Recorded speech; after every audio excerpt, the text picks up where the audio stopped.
Some Afghans are at the table talking peace. Where you are, you're also preparing for war.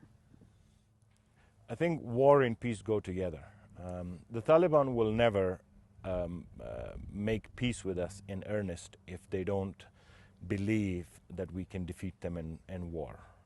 So what they're doing right now is buying time because they don't believe in our capabilities. They think that perhaps once the Americans are gone, the Afghan security forces will collapse, the government will not be able to sustain itself.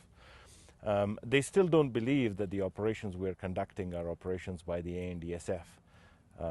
They claim that this must be the Americans helping us.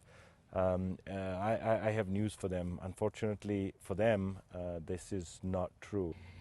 The Taliban tested you in Helmand, and the only way you were able to push them back was by getting air support from the United States.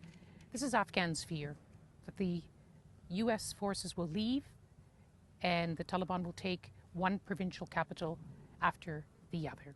This must be on your mind. It's not that easy. I think They've people come so look close, at it. No. and in the end, the American support made all the difference between defeat or success. You know that so well. Look, I agree that the Americans' help was critical this time round. And every time, Kunduz last year, every time they've come close to a provincial capital, it is the American air support that made the difference between success or failure for your forces. Yes, we got some help from the Americans in Helmand, but on the ground, it's the Afghan security forces that have been doing the fighting.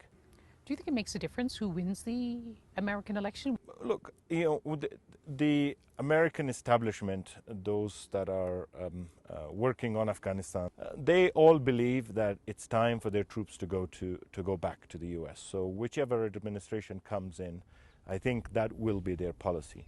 What will differ is on the approach. A lot